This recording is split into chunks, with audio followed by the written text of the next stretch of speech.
अब आप बोले देख लीजिए, जनता की बात नहीं सुनेंगे, काम नहीं करेंगे, जनता के साथ अन्याय करेंगे, तो यही होना। बंटवारा तो वो कर रहे हैं, आप देखिएगा, धर्म की राजनीति वो कर रहे हैं, नफरत फैलाने का काम कर रहे हैं, देश को बांटने का काम कर रहे हैं। जो कानून जो भी है वो असंवैधानिक है। हम लोगों ने तो इसका विरोध किया है, हम तो इसका विरोध कर रहे हैं। वो किसका विरोध कर रहे हैं कि कुछ भी लें, लेकिन उनके पार्टी में अगर ये सवाल उठ रहा है, हम तो नहीं उठा रहे उनके पार्टी में, हम तो अपना स्टैंड ले रहे हैं, लेकिन उन्हीं के पार्टी में इतना विरोध हो रहा है, उनको जाके बताए ना भाई। बिहार में डीएम और सांसद को जब लगे दौराने तो तेजस्वी यादव हुए बौखलाए। उसके बाद देखिए बिहार के सीएम नीतीश कुमार पर जमकर निशाना साध रहे हैं, कह रहे हैं बिहार में लॉ एंड ऑर्डर की स्थिति वो ठीक नहीं है, बिहार में अपराधियों का बोलबाला हो गया है। और कैसे डीएम और सांसद को आपने देखा कि दोहराया गया है, लेकिन सीएम नीतीश कुमार कुछ कर नहीं पा रहे हैं। वहीं पे मंत्री अशोक चौधरी हैं सीएम नीतीश कुमार के बेहद करीबी। वक्फ बिल को लेकर के एक तरफ विरोध हो रहा है नीतीश कुमार का, तो वहीं दूसरी तरफ मंत्री कह रहे हैं कि हमें मौलाना और मौलवी की ज़रूरत नहीं है। यह सुनते ही तेजस्वी यादव देखिए मंत्री अशोक चौधरी को लेकर के क्या कुछ कहते हुए नजर आ रहे हैं। सबसे पहले आप वो सुने। देखिए, लगातार जो है अपराध बिहार में बढ़ता जा रहा है।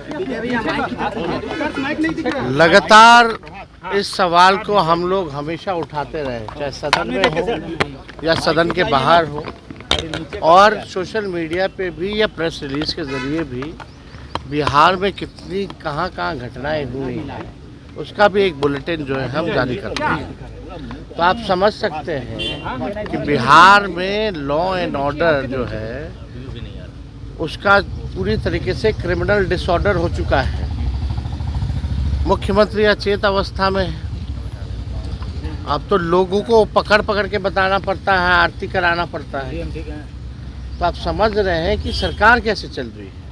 गृह मंत्रालय महत्वपूर्ण डिपार्टमेंट जो है मुख्यमंत्री के अधीन आता है, और अपराधी जो है बेलगाम हो रहे हैं। सत्ता में बैठे हुए लोग अपराधियों को बाहर निकाल रहे हैं और भ्रष्टाचारी को प्रमोट कर रहे हैं। यही ये सरकार का जो है रह गया है। लेकिन इनके मंत्री कह रहे हैं कि मौलाना की जरूरत नहीं है, नीतीश मौलाना और मौलवी की जरूरत नहीं है नीतीश कुमार को।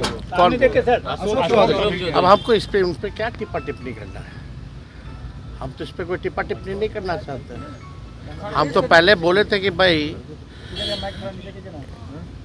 जो कानून जो भी है वो असंवैधानिक है। हम लोगों ने तो इसका विरोध किया है, हम तो इसका विरोध कर रहे हैं।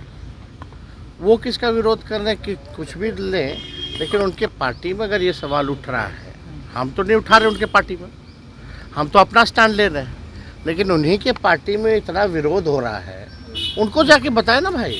मंत्री भाग जा रहे हैं, अभ्यर्थी खोज रहे हैं उनको। तो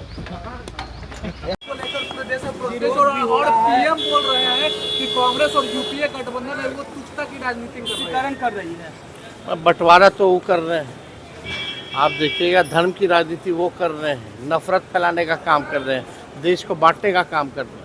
सर, नीतीश कुमार को विरोध कर रहा है, लेकिन वे ईद मिलन की पार्टी में जा रहे हैं। प्रशासनिक अराजकता जो है पूरे बिहार में पैदा हो चुकी है। जनता से क्यों भाग रहे हैं मंत्री जी?